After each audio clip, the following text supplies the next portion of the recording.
আমরা আম্মাজান খাদিজাতুল কুবরা আত-তাহেরা রাদিয়াল্লাহু তাআলা আনহা ওনার কথা জানি যে বিষ্ণু ঈসা ইসলামের স্ত্রী আমাদের আম্মাজান রাসূলুল্লাহ সাল্লাল্লাহু আলাইহি ওয়াসাল্লামকে বড্ড ভালোবাসতেন, আগলে রাখতেন, সব সময় মেন্টালি সাপোর্ট দিতেন, ফিনান্সিয়ালিও সাপোর্ট দিতেন।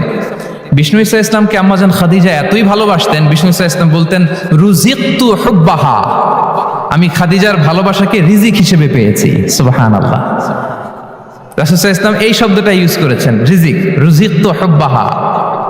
এবং তিনি দোয়া করার সময় বলতেন, আল্লাহ কিয়ামতের সে বিভীষিকাময় দিনে যেদিন বন্ধু বন্ধুকে চিনবে না, স্বামী স্ত্রীকে চিনবে না, বাবা সন্তানকে চিনবে না, পীর সাহেব মুরিদকে চিনবে না, নেতা কর্মীকে চিনবে না, ভাই বোনকে চিনবে না, সেই কঠিন মুহূর্তে আল্লাহ আমি আমার খাদিজাকে যেন ভুলে না যাই।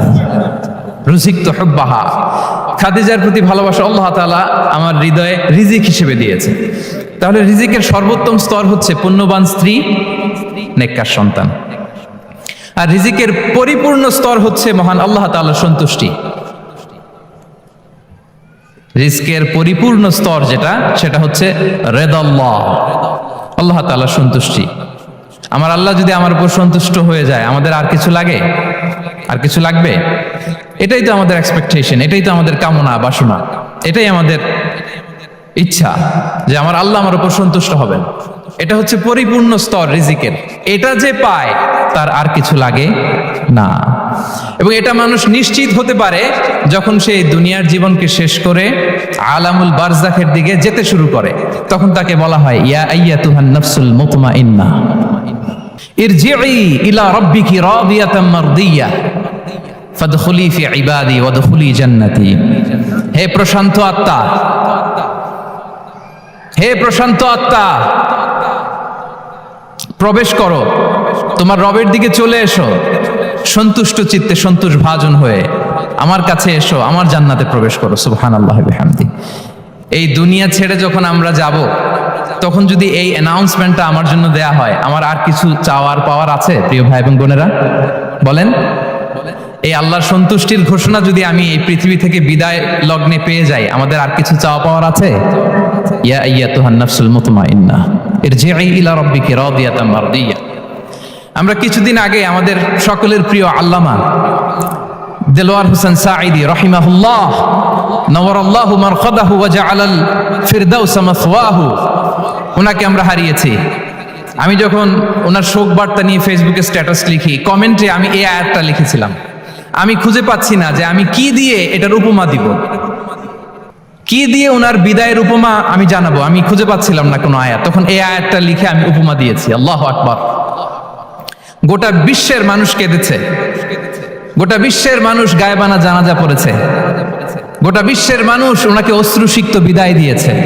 From north to the south, from east to the west, the entire globe, মিন মাশারিকিল আরদি ইলা মাগারিবিহা, অশ্রুসিক্ত বিদায় তিনি পেয়েছেন।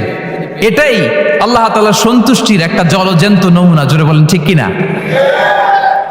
এর চেয়ে জলজ্যান্ত নমুনা আমার জীবদ্দশা আমি দেখিনি। এত মানুষের কান্না, কাবার গিলাফ ধরে কান্না, এভাবে ভালোবাসা প্রকাশ করা, এভাবে তার প্রতি, তার জন্য অশ্রুসিক্ত দোয়া করা, কান্না জড়িত দোয়া, এটাই প্রমাণ করে যে আল্লাহ তাআলা ওনার উপর সন্তুষ্ট হয়ে গিয়েছেন। ওনার আর কি চাই? আমাদের আল্লাহ আর কি চাই? আর কিছুর দরকার নাই, ঠিক কিনা? এ যে পরম সৌভাগ্য, এরকম বিদায় নিতে পারা এটা পরম সৌভাগ্য। আমরা আল্লাহর জন্য দোয়া করি, আল্লাহ তাআলা সারা জীবন তিনি যেমনি কোরআনের বার্তাকে গোটা বিশ্বব্যাপী পৌঁছিয়ে দিয়েছেন, তার কবরটাকে আল্লাহ তাআলা কোরআনের নূর দিয়ে আলোকিত করে দেখ। কোরআনকে আল্লাহ তাআলা তার কবরের সাথী বানাক। কোরআনকে আল্লাহ তাআলা তার কিয়ামতের দিন, in the day of judgement, তার পক্ষে শাহাদাতকারী হিসেবে কবুল করুন। সম্মানিত ভাই এবং বোনেরা, আল্লাহ তাআলার সন্তুষ্টি পরিপূর্ণ রিজিক, এটা হচ্ছে পরিপূর্ণ, দ্য কমপ্লিট রিস্ক। তাহলে আমরা যেটা ভাবি অর্থ, আমরা যেটা ভাবি সম্পদ, এটা রিজিকের সর্বনিম্ন স্তর। সর্বোচ্চ স্তর হচ্ছে fitness, physical and mental fitness. সর্বোত্তম স্তর হচ্ছে পুণ্যবান স্ত্রী, নেককার সন্তান। আর পরিপূর্ণ স্তর হচ্ছে আল্লাহ তাআলার সন্তুষ্টি। হাদিসে সবরকে বলা হয়েছে সবচেয়ে প্রশস্ত স্তর। আসসাবর, পেশেন্স, ধৈর্য। রাসূলুল্লাহ সাল্লাল্লাহু আলাইহি ওয়াসাল্লাম বলেছেন, মা রুজিকা আবদুন খায়রান লাহু ওয়ালা আওসা মিনাস সাবর। সবরের চেয়ে কোনো প্রশস্ত নেয়ামত, প্রশস্ত রিজিক আল্লাহ তাআলা কোনো বান্দাকে দেয়নি।